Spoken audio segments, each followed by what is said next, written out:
About 100 different stories dropped on the Jadon Sancho situation earlier today, but the very reliable David Ornstein said, look, it's really likely Sancho leaves on loan or a permanent deal, potentially Juventus and Chelsea interested, but there's other clubs interested. Now, since then, United have opened talks with Raheem Sterling. Raheem Sterling's interested in the move, but it could be complicated. Do Ineos want to do a deal for a player with such high wages? Well, potentially Dan Ashworth is open to that deal and ready to make some moves, according to reports coming in. UGARTE is done. Here we go this morning. But we've got another here we go breaking this evening. MCTOMINAY to Napoli. We knew those deals would be linked, but 2 flights booked, one to Italy, one from Paris to Manchester. UGARTE medical tomorrow, MCTOMINAY medical tomorrow. Bosh. What is the latest on other news? Medbury, Ericsson, more. Well, we're going to get into the news that's come out this evening, and then we'll do a roundup of some of the news that broke earlier today, so you guys are up to date. So hello and welcome back to Alice Talks Football, and welcome back to your 10-minute roundup. This is where I just round up all the latest transfer news that's come in this evening and some of the stories that were relevant from earlier today into a 10-minute video, so you guys are up to date on all the news this evening and just general United stories.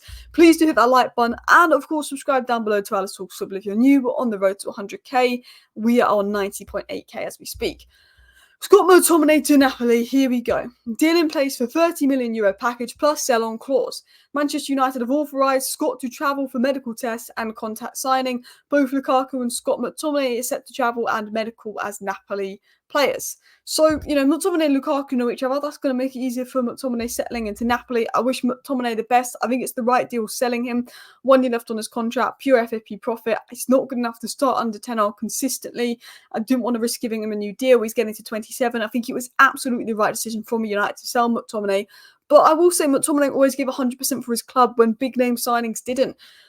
He might have not always put in the best performances, but he gave everything. And when he scored those 2 early goals versus Leeds, and Leeds have been waiting 16 years to play Manchester United, it will go down in probably my top 10 Manchester United moments that I've lived through, because I didn't live through the 1999 treble. But honestly, that was such a good moment. But I like McTominay, I like his character, but the question has never been about his character. It's about, was he good enough to start week in, week out? And he had his limitations. So bye-bye McTominay, but it was the right deal.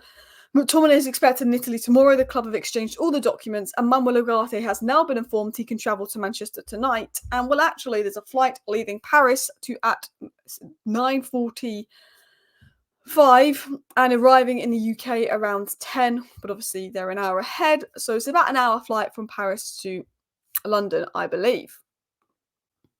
Not London, Manchester. I'm talking about. There's a private jet leaving Paris, going to Manchester tonight. Now, as I'm recording this video, Ugarte should land around 11 p.m. in Manchester for his medical tomorrow.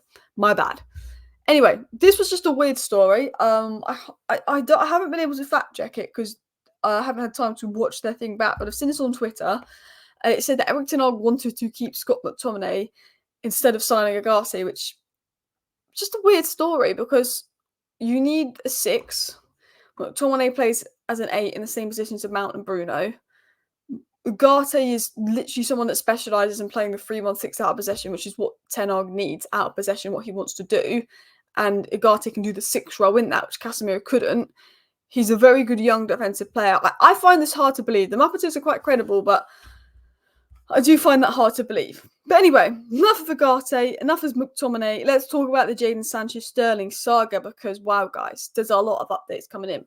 Negotiations over Sancho's future continue. Juventus are in talks over a loan deal with a buy clause. United want specific conditions to be met, including salary coverage. Chelsea consider Sancho an opportunity for a swap deal. Chelsea want to include Sterling, up to United. So, what's been said is Juventus are in talks over a loan deal with a buy clause, but United made it clear it's got to be an obligation to buy and you've got to meet our salary coverage. We're not going to basically let Sancho go to Juventus and we're going to pay half his wages just because we don't want Sancho in the squad.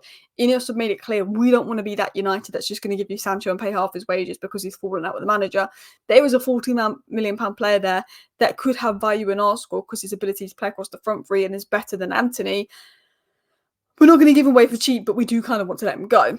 Now, United are trying to get a permanent deal out of Juventus. They won't do that, so they're looking on a loan with obligation to buy, with Juventus actually paying a significant portion of the salary. Now, United could be using Chelsea to get a better offer out of Juventus because Juventus are a lot further along with Chelsea. But because Juventus aren't really serious about an obligation to buy, Man United are now leaning towards the Chelsea deal. Chelsea considers Sancho an opportunity for swap deal. CFC want to include Sterling. Man United don't want to do straight swaps. They would have to be cash. It would have to be 2 separate deals because of PSR. But apparently they're potentially interested in this deal. Romano said, "This is Chelsea's stance. We're happy to sign Sancho if Manchester United are prepared to take one of our players we don't want in the squad." The problem is when you do business with Chelsea, Chelsea will always come off the better one in that deal. They'll only do business here, the better one in that deal. And Sancho for Sterling is as crap as Sancho was last year. Sterling wasn't good last year. Sterling's 5 years older. It's a better deal for Chelsea, Sancho for Sterling. It is.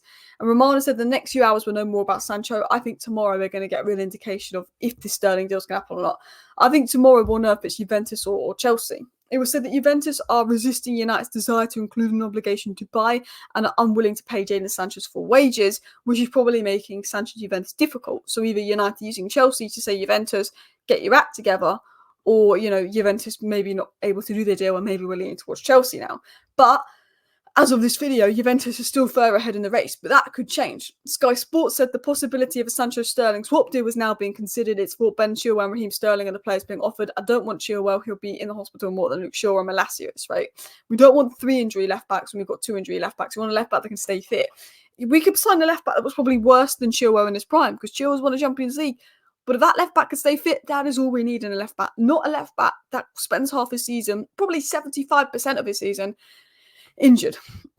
Latko said this: both Manchester United and Chelsea will reassess the development of a potential deal ahead of Friday's transfer deadline in terms of the Sancho situation. It's something that I think could go to the deadline. It's Wednesday tomorrow. The transfer deadline is 11 p.m. Friday. I do think some of these deals could go to the deadline. It was also said Ineos will take Sterling on the right terms. Talks over Sterling as Sancho centred on all options, including a loan, player open to move, but only club-to-club talks for now is what's being said. So it now looks like this Sterling-Sancho situation is seriously being considered. There's talks going on right now, and they may be thinking of a loan, but potentially how can we find a solution, because we don't want Sancho, but we're trying to act like we don't mind keeping Sancho to give us, I think, a better negotiation stance. We know that Chelsea don't want Sterling because he's not even training with them, and they've basically told him, they basically said publicly they don't want him. So we're trying to get rid of one player, and they're trying to get rid of a player. So it's a bit of a situation where maybe both clubs are looking for a conclusion. Oh, guys, just got some breaking news. UGARTE's flight has now just landed in Manchester because I completely got my timing wrong. We're an hour behind. So when it lands 10 p.m. UK time, that is 11 p.m. French time. But as you can see here, Manuel UGARTE, according to Flight Radar, has landed in United as well. So, anyway, back to this whole Sterling-Sancho saga. It was said that Man United won't take Sterling on stupid terms. He has to resolve his issues with Chelsea, a.k.a. Sterling's on £300 a week. If he wants to come to United, he's got to halve his wages. Apparently, he's keen on the move. He's a United fan, and apparently, this is what's been said. Dan Ashworth is particularly enthusiastic about a potential swap deal involving Jadon Sancho and Raheem Sterling. Apparently, Dan Ashworth is happy to bring Sterling to United, which surprises me because the 3 things that Dan Ashworth looks for is 26 or younger, not on ridiculously high wages, and off the back of a good season. We're not reviving an old person's career. Sterling doesn't tick any of those boxes. Is it a case of we really just want to get Sancho out and Juventus aren't going to give us what we want and this is the best deal we can get involving Sancho leaving the club and maybe we're going for Sterling? Who knows? But United are looking and seriously considering the Sterling-Chelsea move, which, 24 hours ago when we first linked to Sterling, I said I don't think it happens. I think it's just a link to speed up Juventus. Can't see Ineos wanting to do this. Apparently Ineos are open to this move, which does surprise me a little. Anyway, what's other news that we covered earlier today? Victor Lindelof's injury hammers possible departure. Lindelof will be also used as cover in the fullback position if he stays at the club. He will likely be the 6th choice centre-back, said Luckhurst. And United have no intention of moving for a stop-back left-back ahead of Friday's deadline. Doesn't look like we're going to bring in left-back. Looks like Victor Lindelof is going to stay, is what was covered earlier today.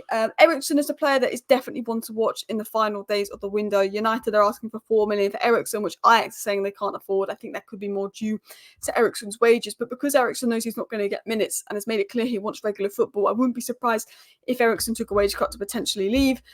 It was also said that Mesbury has completed his medical at Burnley and he's expected to sign his contract today. Hannibal Mesbury's joining Burnley for $9.5 million on a permanent deal. So, you know what? We made a little bit of profit on Mesbury. We've been selling all our academy players for about 4 or 5 million. So to get 9 million for one, I mean, I would have said he's a 12 million player. Please choose a 12 million player. But At least we're getting more than 4 million for one of our academy players, 9.5 million for Mesbury. I'm just glad to see that United are actually getting a little bit of cash for one of their academy players. I just want to say this now. This is obviously the price tags before the add-ons, because Sky Sports and every outlet for Manchester United will have the add-ons, but then they'll put how much Arsenal spent next to United and not add the add-ons on the Arsenal deal, but add the add-ons on the United deal. So it looks like United spent even more than they are. But this is United. They spent 169 million. If you add the add-ons, it is about 200 million that they have spent. 34 million on Xerxes, but he's 23, 42 million on Euro, the best 18-year-old centre-back out there, 38 million on De Ligt, 25-year-old centre-back that's won titles in 3 leagues, 26-year-old Mazraoui was £13 million, really good deal, and 42 million on UGARTE, although Sky Sports are trying to say it's £60 million when it's 60 million euros, including the add-ons, because they're trying to make United look bad, as they always do. But basically, we spent 169 million if you don't include the add-ons, and we've also raised 120 million through offloading Martial, Varane, all the wages we saved and the players we sold like Greenwood, McTominay. We could also sell Sancho on top of that, Lindelof on top of that, Eriksen on top of that. So, as much as rivals and mainstream media have this United agenda and will try and make out that United has spent loads, which we have spent a fair bit of money, I think that we spent that money smartly, and I think the media are just looking for any way to discredit United's spend as well. United have now reportedly had talks with Raheem Sterling's entourage as well. Anyway, guys, please hit that like button. Of course, subscribe down below if you're new. Thank you for watching.